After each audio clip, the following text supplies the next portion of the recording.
ഈശോ മിശിഹായ്ക്കും സ്തുതിയായിരിക്കട്ടെ. എൻ്റെ പേര് ഫാദർ മാത്യു ഏലന്താനം. ഞാൻ ക്ലരീഷ്യൻ സഭാംഗമാണ്. ഇപ്പോൾ ബാംഗ്ലൂരിൽ നോയിഷറ്റ് ഹൗസിൽ ശുശ്രൂഷ ചെയ്യുന്നു. ഏതാണ്ട് 31 വർഷം ഞാൻ ആന്ധ്രാപ്രദേശിൽ ജോലി ചെയ്തിരുന്നു. അതിനുശേഷം 6 വർഷം ബാംഗ്ലൂരിൽ ജോലി ചെയ്യുന്നു. ഞാൻ ഉടമ്പടി എടുക്കുവാൻ കാരണം, ആദ്യം ഉടമ്പടി എടുക്കുന്നത് 2023 ജൂലൈ മാസം 13-ാം തീയതിയാണ്. അതിന് മുൻപ് 2019 എനിക്കൊരു മോട്ടോർ സൈക്കിൾ ആക്സിഡൻ്റ് ഉണ്ടാവുകയും എൻ്റെ വലതുകാല് 3 സ്ഥലത്ത് ഒടിയുകയും അതിനുശേഷം അത് സെപ്റ്റിക് ആവുകയും ഡോക്ടർ പറഞ്ഞു കാല് ആംപിറ്റേറ്റ് ചെയ്യണം, മുറിച്ച് കളയണമെന്ന് പറഞ്ഞു. ആ സമയത്ത് 38 ദിവസം ഞാൻ ഹോസ്പിറ്റലിലായിരുന്നു. ആ സമയത്ത് ജോസഫ് അച്ഛൻ്റെ ധ്യാനത്തിൽ കൂടുകയും യൂട്യൂബിലേക്ക് കൂടുകയും അതിനുശേഷം ഈ സാക്ഷ്യങ്ങളെല്ലാം കേൾക്കുകയും ചെയ്യുമായിരുന്നു. അപ്പോൾ ഞാനൊരു പ്രാർത്ഥനയായിട്ട് മാതാവിനോട് പറയാമായിരുന്നു, മാതാവേ എൻ്റെ കാലം മുറിച്ചു മാറ്റാൻ അങ്ങ് അനുവദിക്കരുത് എന്ന്. എൻ്റെ പ്രാർത്ഥന മാതാവ് കേട്ടു. അതിനുശേഷം എനിക്ക് ഇവിടെ വരണമെന്നുണ്ടായിരുന്നു, പക്ഷേ എനിക്ക് സാധിച്ചില്ല. അതിനുശേഷം 2023 ജൂൺ മാസം 5-ാം തീയതി എനിക്ക് ഭയങ്കരമായിട്ട് വയറുവേദന ഉണ്ടാവുകയും ബാംഗ്ലൂർ സെൻറ്റ് ജോൺസ് മെഡിക്കൽ കോളേജിൽ 20 ദിവസം അഡ്മിറ്റ് ആവുകയും ചെയ്തു. വയറുവേദന കുറഞ്ഞു കഴിഞ്ഞപ്പോൾ എൻ്റെ ഹീമോഗ്ലോബിൻ വളരെ താഴെയാവുകയും 6.4 വരെ ആവുകയും ചെയ്തു. അപ്പോൾ ഡോക്ടേഴ്സ് പെട്ടെന്ന് ബ്ലഡ് ട്രാൻസ്ഫ്യൂഷൻ നൽകുകയും അതിനുശേഷം ഡോക്ടർ പറഞ്ഞു 6 വരികയാണെങ്കിൽ കോമയിലേക്ക് പോകാനുള്ള സാധ്യതയുണ്ട്, അതുകൊണ്ട് വളരെ ജാഗ്രതയായിരിക്കണമെന്നും. അതിനുശേഷം എല്ലാ ടെസ്റ്റുകളും അവർ ചെയ്തെങ്കിലും എന്തുകൊണ്ടാണ് എൻ്റെ ഹീമോഗ്ലോബിൻ കുറഞ്ഞു പോകുന്നതെന്ന് മനസ്സിലാക്കാൻ സാധിക്കുന്നില്ല. എല്ലാ ടെസ്റ്റുകളും ചെയ്തു, എല്ലാം നോർമലും. അതിനുശേഷം 20 ദിവസം കഴിഞ്ഞ് ഡോക്ടർ എന്നെ ഡിസ്ചാർജ് ചെയ്തിട്ട് പറഞ്ഞു 2 ദിവസം കഴിഞ്ഞ് വരിക, നമുക്ക് ബോൺ മാറോ ചെയ്ത് നോക്കാം. അതിലൂടെ ഈ റെഡ് ബ്ലഡ് സെൽസ് എങ്ങനെ നശിക്കുന്നു എന്ന് കണ്ടുപിടിക്കാൻ സാധിക്കുമായിരിക്കാം. ഒരുപക്ഷെ ക്യാൻസറിൻ്റെ എന്തെങ്കിലും ആരംഭം ഉണ്ടായിരിക്കാം എന്നാണ് ഡോക്ടർ അപ്പോൾ പറയാനിടയായത്. ആ 2 ദിവസം കഴിഞ്ഞിട്ട് ഇപ്പോൾ ഡോക്ടർ പറഞ്ഞു 2 ദിവസം കൂടെ നിങ്ങൾ വെയിറ്റ് ചെയ്യുക. അപ്പോഴും എല്ലാ ദിവസവും 2 പോയിൻ്റ് വെച്ച് കുറഞ്ഞുകൊണ്ടിരിക്കുകയാണ് ഹീമോഗ്ലോബിൻ. അതിനുശേഷം ഞാൻ ചെല്ലേണ്ട ദിവസം വന്നു കഴിഞ്ഞപ്പോഴേക്കും എൻ്റെ അമ്മയ്ക്ക് അസുഖമാവുകയും ഞാൻ പെട്ടെന്ന് വീട്ടിൽ പോവുകയും ചെയ്തു. വീട്ടിൽ ചെന്ന് ജൂലൈ 3-ാം തീയതി എൻ്റെ അമ്മ മരിക്കുകയും അതിനുശേഷം ഒരു സെക്കൻഡ് ഒപ്പീനിയൻസിന് വേണ്ടി കോട്ടയം കാരിതാസ് ഹോസ്പിറ്റലിൽ ഞാൻ അഡ്മിറ്റ് ആവുകയും 5 ദിവസം അവിടെ കിടക്കുകയും അപ്പോൾ ഡോക്ടേഴ്സ് പറഞ്ഞു എന്തുകൊണ്ടാണെന്നുള്ള കാരണം ഞങ്ങൾ കണ്ടുപിടിക്കാം എന്ന് പറയുകയുണ്ടായി. പക്ഷേ 5-ാം ദിവസം ഡോക്ടർ പറയുകയാണ് എല്ലാം നോർമലാണ്, എവിടെയും ഈ ബ്ലഡ് ലീക്ക് ആവുന്നതായിട്ടൊന്നും കാണുന്നില്ല, അതുകൊണ്ട് എന്താണ് കാരണമെന്ന് ഞങ്ങൾക്ക് മനസ്സിലാക്കാൻ സാധിക്കുന്നില്ല, അതുകൊണ്ട് ബാംഗ്ലൂർ തിരിച്ചു പോകുമ്പോൾ അവിടെ വെച്ച് ഉടൻ തന്നെ ബോൺ മാറോ ചെയ്യുക എന്ന് അദ്ദേഹം നിർദ്ദേശിക്കുകയും ചെയ്തു. അതിനുശേഷം ഞാൻ ഡിസ്ചാർജായി വീട്ടിലേക്ക് പോരുന്ന വഴിക്ക് എൻ്റെ അനിയൻ ജോസ് ചോദിച്ചു, അച്ഛന് എൻ്റെ കൂടെ നാളെ കൃപാസനത്തിൽ വരാൻ സാധിക്കുമോ എന്ന്. എനിക്ക് കാര്യമായിട്ടുള്ള വിശ്വാസമൊന്നുമില്ലായിരുന്നു. കാരണം എന്താണെന്ന് ചോദിച്ചു കഴിഞ്ഞാൽ കൃപാസനത്തെപ്പറ്റി പലപ്പോഴും നെഗറ്റീവായിട്ട് ഞാൻ കേട്ടിട്ടുണ്ടായിരുന്നു. ഇതൊരു ഫ്രോഡാണ്. അതുപോലെ തന്നെ പലരും പറയുമായിരുന്നു അവിടെ നടക്കുന്നതെല്ലാം ഈ സാക്ഷ്യങ്ങളും എല്ലാം ഫ്രോഡാണ്, വെറുതെ പറയുന്നതാണ് എന്ന്. പക്ഷേ അനിയൻ ചോദിച്ചു കഴിഞ്ഞപ്പോൾ ഞാൻ ഒരു മടിയും കൂടാതെ പറഞ്ഞു ഞാൻ പോരാമെന്ന്. അങ്ങനെ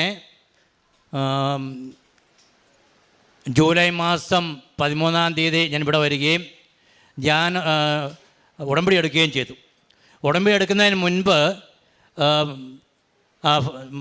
1-ാം നിലയിലെ റൂമിലേക്ക് പോകുമ്പോഴേക്കും എൻ്റെ മനസ്സിലുണ്ടായിരുന്ന ഒരു ഡൗട്ട് എന്താണെന്ന് ചോദിച്ചു കഴിഞ്ഞാൽ ഇതായിരുന്നു, ഈ ഉടമ്പടി എടുക്കുന്നത് ദൈവവും മനുഷ്യനും തമ്മിലാണ്. പിന്നെ എന്തുകൊണ്ടാണ് ഈ മരിയൻ ഉടമ്പടി എന്ന് പറയുന്നത് അത് എനിക്കൊരു വലിയ ഡൗട്ടായിരുന്നു, ഒരു സംശയമായിരുന്നു. കാരണം സ്ക്രിപ്ചറലായിട്ട് നോക്കിയാലും അബ്രാഹവും ദൈവമായിട്ടും ഇസ്ഹാഖും ദൈവമായിട്ടും യാക്കോബും ദൈവമായിട്ടും അതുപോലെ തന്നെ മോസസും ദൈവമായിട്ടുമാണ് ഉടമ്പടി എടുത്തിരിക്കുന്നത്. പിന്നെ എന്തുകൊണ്ടാണ് മരിയൻ ഉടമ്പടി എന്ന് പറയുന്നത്? അതുകൊണ്ട് ആ ഹോളിൽ പോയി ഞാൻ ഇരിക്കുമ്പോൾ അച്ഛൻ്റെ ആദ്യത്തെ ടോക്കിൽ പറയുകയാണ്, നിങ്ങൾ വിചാരിക്കുമായിരിക്കും എന്തുകൊണ്ടാണ് മരിയൻ ഉടമ്പടി എന്ന് പറയുന്നതെന്ന്. നിങ്ങൾ മാതാവുമായിട്ടല്ല ഉടമ്പടി നടത്തുന്നത്, നിങ്ങൾ ദൈവവുമായിട്ടാണ് ഉടമ്പടി നടത്തുന്നത്. മാതാവ് നിങ്ങൾക്ക് വേണ്ടി മധ്യസ്ഥം വഹിക്കുക മാത്രമാണ് ചെയ്യുന്നത്. അതുകൊണ്ട് ദൈവവുമായിട്ടുള്ള ഒരു ഉടമ്പടിയാണ് നിങ്ങൾ നടത്താൻ പോകുന്നത് എന്ന്. ഇത് കേട്ടപ്പോൾ എൻ്റെ സംശയങ്ങളെല്ലാം ആ നിമിഷത്തിൽ മാറുകയും അപ്പോൾ മുതൽ എനിക്ക് ഉള്ളുരുകി പ്രാർത്ഥിക്കുവാനുള്ള ഒരു അനുഗ്രഹം ദൈവം നൽകുകയും ചെയ്തു. അന്ന് ഉടമ്പടി എടുത്തതിന് ശേഷം നേരെ വീട്ടിൽ പോയി പിറ്റേ ദിവസം രാവിലെ ഇൻ്റർസിറ്റി എക്സ്പ്രസ്സിന് ഞാൻ ബാംഗ്ലൂർക്ക് പോയി. അപ്പോൾ ഇവിടെ ഉടമ്പടി എടുക്കാൻ വന്ന ദിവസവും അതുപോലെ തന്നെ ബാംഗ്ലൂർക്ക് പോയ ദിവസം 2 ദിവസം മാത്രം ഞാൻ ബ്ലഡ് ടെസ്റ്റ് ചെയ്തില്ല. കോട്ടയം കാരിതാസ് ഹോസ്പിറ്റലിൽ നിന്നും 12-ാം തീയതി എന്നെ ഡിസ്ചാർജ് ചെയ്യുമ്പോൾ എൻ്റെ ഹീമോഗ്ലോബിൻ 7.8 അങ്ങനെ ഞാൻ ജൂലൈ 15-ാം തീയതി 2023 ജൂലൈ 15-ാം തീയതി ഞാൻ ബാംഗ്ലൂരിൽ സെൻറ്റ് ജോൺസ് മെഡിക്കൽ കോളേജിൽ ചെന്ന് എൻ്റെ ബ്ലഡ് ടെസ്റ്റിന് വേണ്ടി കൊടുത്തു. 9:30 ആയപ്പോൾ ഡോക്ടർ എന്നെ പ്രത്യേകമായിട്ട് വിളിച്ചു കഴിഞ്ഞിട്ട് അപ്പോൾ ഞാൻ പറഞ്ഞു ഇങ്ങനെ സെക്കൻഡ് ഒപ്പീനിയന് വേണ്ടി ഞാൻ കാരിതാസ് ഹോസ്പിറ്റലിൽ പോയായിരുന്നു. എൻ്റെ ചാർട്ടെല്ലാം കാണിച്ചു കൊടുത്തു, ഈ ബ്ലഡ് എന്തുമാത്രം കുറഞ്ഞിട്ടുണ്ടെന്നും എല്ലാം. അത് കഴിഞ്ഞിട്ട് അദ്ദേഹം നോക്കിയിട്ട് പറഞ്ഞു, അച്ഛൻ കാരിതാസ് ഹോസ്പിറ്റലിൽ നിന്നും ഡിസ്ചാർജ് ചെയ്യുന്ന ദിവസം 7.8 അത് ഇന്ന് 8 ആയിട്ടുണ്ട്, 2 പോയിൻ്റ് കൂടിയിട്ടുണ്ട്. അതുകൊണ്ട് 2 ദിവസം കൂടി വെയിറ്റ് ചെയ്യുക, അതിനുശേഷം ബോൺ മാറോ ചെയ്യാം എന്ന്. അന്ന് മുതൽ എല്ലാ ദിവസവും ഞാൻ വേറെ മരുന്നുകളോ ഒന്നും ഞാൻ കഴിച്ചില്ല. അന്ന് മുതൽ എല്ലാ ദിവസവും 2 പോയിൻ്റ് വീതം കയറുകയാണ് ചെയ്തത്. ഇന്ന് കഴിഞ്ഞ വെള്ളിയാഴ്ച ഞാൻ ചെയ്ത് കഴിഞ്ഞപ്പോൾ കാണുന്നത് 14.7 എൻ്റെ ഹീമോഗ്ലോബിൻ. ദൈവം ചെയ്ത ഈ വലിയ അനുഗ്രഹത്തിന് ദൈവത്തിന് യേശുവിനും അതുപോലെ തന്നെ മാതാവിനും വളരെയധികം നന്ദി പറയുന്നു. അതുപോലെ തന്നെ വേറെ ഞാൻ ഉടമ്പടി പുതുക്കിയ സമയത്ത് വേറെ പല എൻ്റെ ആവശ്യങ്ങൾ ഞാൻ കൊടുത്തിരുന്നു. ഒന്നാമത് എനിക്ക് ജോയിൻറ്റ് പെയിൻസ് ഉണ്ടായിരുന്നു. എൻ്റെ എല്ലാ ജോയിൻസും വളരെ പെയിനായിരുന്നു. അപ്പോൾ ഈ തൈലവും അതുപോലെ തന്നെ ഉപ്പും ഉപയോഗിച്ചതുകൊണ്ട് ആ വേദന എല്ലാം മാറിക്കിട്ടി. അതുപോലെ തന്നെ എനിക്ക് ഷുഗർ എന്ന് പറഞ്ഞു കഴിഞ്ഞാൽ 17 വർഷമായിട്ട് ഷുഗർ അപ്പോൾ 525 അപ്പോൾ ഏതാണ്ട് കോമയിലേക്ക് പോകാനുള്ള സാധ്യത ഉണ്ടായിരുന്ന ആ സമയത്തും 3 പ്രാവശ്യം ഇൻസുലിൻ എടുക്കുമെങ്കിലും എന്ന് പറഞ്ഞാൽ രാവിലെയും ഉച്ചയ്ക്കും 15 യൂണിറ്റും വൈകുന്നേരം 10 യൂണിറ്റും എടുത്താലും അത് 260 280 വന്ന് നിൽക്കുമായിരുന്നു, ഒട്ടും കുറയുന്നില്ലായിരുന്നു. എന്നാൽ ഈ തൈലം ഉപയോഗിക്കുകയും ഉപ്പ് ഉപയോഗിക്കാൻ തുടങ്ങിയപ്പോൾ തൊട്ട് ഞാൻ ഈ ഇൻസുലിൻ ഉപയോഗിക്കുന്നത് ഇപ്പോൾ രാവിലെ 15ഉം വൈകുന്നേരം 15 ഉള്ളൂ. പക്ഷേ അത് എൻ്റെ ഷുഗർ 113 കുറഞ്ഞു. മാതാവും ഈശോയും ചെയ്ത വലിയ ഈ അത്ഭുതത്തിന് ഞാൻ നന്ദി പറയുന്നു. അതുപോലെ തന്നെ എനിക്കുണ്ടായിരുന്ന ഈ ഗ്യാസ്ട്രിക് പ്രോബ്ലംസ് ഉണ്ടായിരുന്നു. അത് പൂർണ്ണമായിട്ട് മാറ്റി തന്നു ഈ തൈലവും ഉപ്പും ഉപയോഗത്തിലൂടെ. അതുപോലെ തന്നെ പൈൽസും അതുപോലെ തന്നെ അൾസറും ഉണ്ടായിരുന്നു. ഇത് പൂർണ്ണമായിട്ടും ഞാൻ വേറെ മരുന്നൊന്നും ഉപയോഗിച്ചില്ല, പൂർണ്ണമായിട്ടും എനിക്ക് മാറ്റിത്തരികയുണ്ടായി. ഇനി എൻ്റെ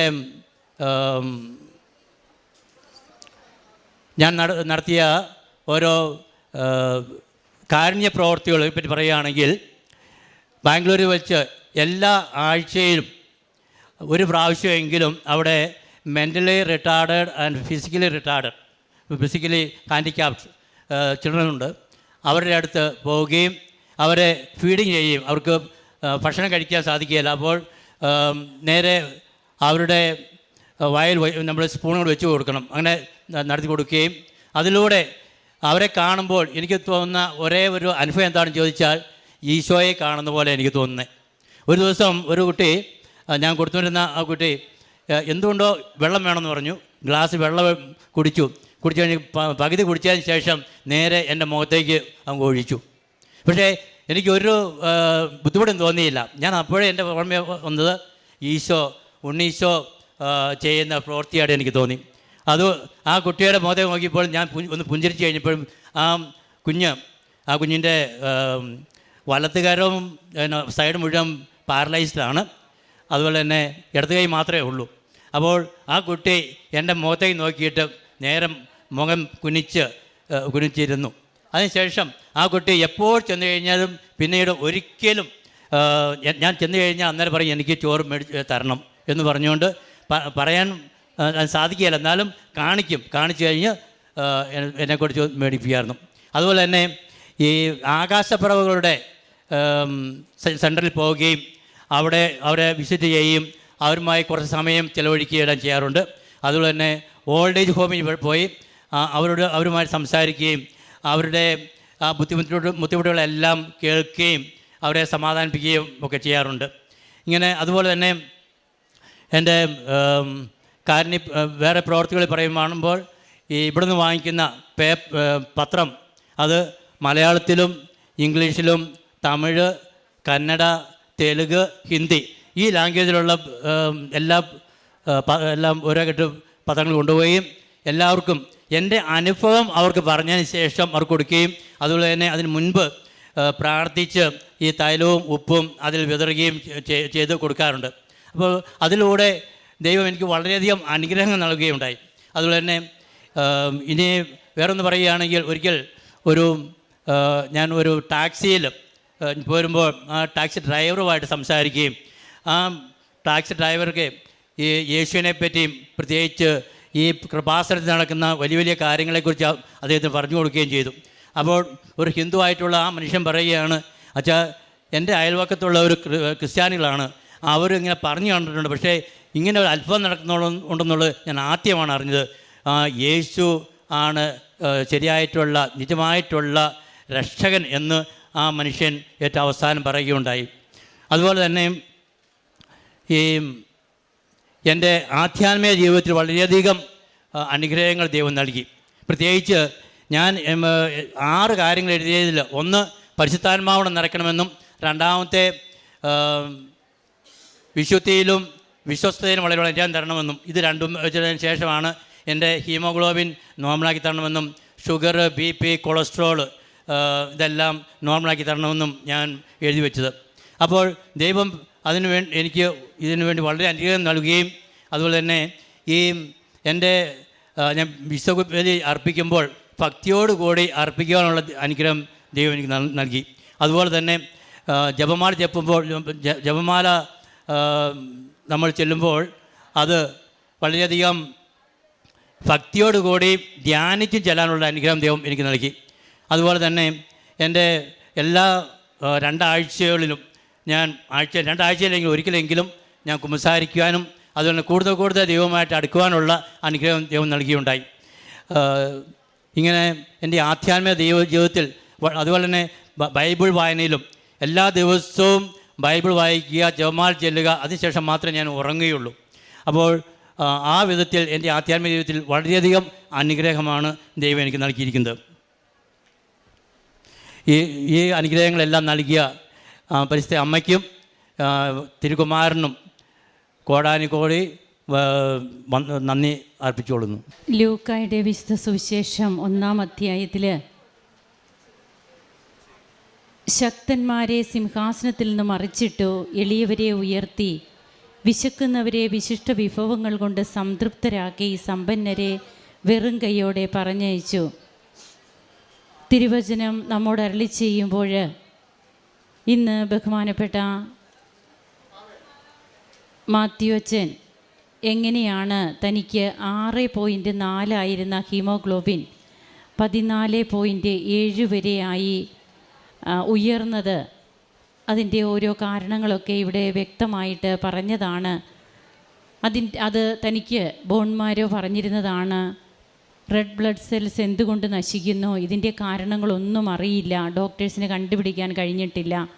എന്നാൽ ഉടമ്പടി താൻ എടുക്കുന്നതിന് മുൻപ് തന്നെ എങ്ങനെ പരിശുദ്ധ അമ്മ തൻ്റെ ജീവിതത്തിൽ പ്രവർത്തിക്കുവാൻ ഇടയായി എന്ന് ഒരു അനുഭവം പറഞ്ഞുകൊണ്ട് തന്നെയാണ് ബഹുമാനപ്പെട്ട അച്ഛൻ തുടങ്ങുന്നത്.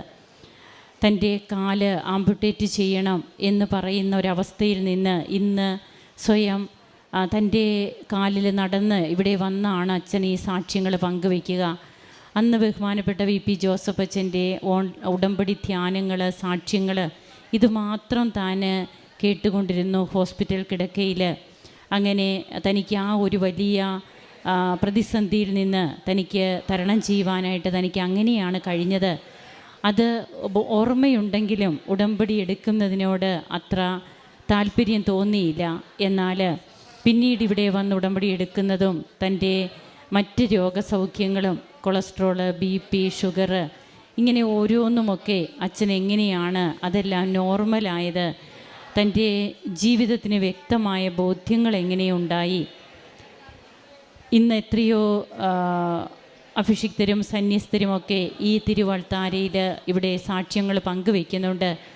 തങ്ങളുടെ ജീവിതത്തിൽ തങ്ങൾക്കുണ്ടായിരുന്ന മിസ്കൺസെപ്ഷൻ എന്താണ് മരിയൻ ഉടമ്പടി, അത് തങ്ങൾക്ക് ആ കാർമേഘം മാറിയിട്ട് എങ്ങനെയാണ് മഞ്ഞുരുകുന്നത് പോലെ അമ്മയുടെ സാന്നിധ്യം ജീവിതത്തിലുണ്ടാകുന്നതെന്നും ശക്തന്മാരെ സിംഹാസനത്തിൽ നിന്ന് മറിച്ചിട്ട് എളിയവരെ ഉയർത്തുന്ന ആ പരിശുദ്ധ അമ്മയുടെ സ്തോത്രഗീതത്തിലെ ദൈവികമായ ജ്ഞാനം, അതുകൊണ്ട് ഇന്ന് പല മക്കളും നിറയുന്നതും അങ്ങനെ പരിശുദ്ധ അമ്മയുടെ മധ്യസ്ഥതയിൽ തങ്ങൾ ചെയ്യുന്ന ഉടമ്പടി ദൈവത്തോടാണെന്നും ഇന്ന് കൂടുതൽ തൻ്റെ ജീവിതത്തെ വിശുദ്ധിയിലും അതുപോലെ തന്നെ വിശ്വസ്തതയിലും മുമ്പോട്ട് കൊണ്ടുപോകാനായിട്ട് ബഹുമാനപ്പെട്ട അച്ഛന് കഴിയുന്നു.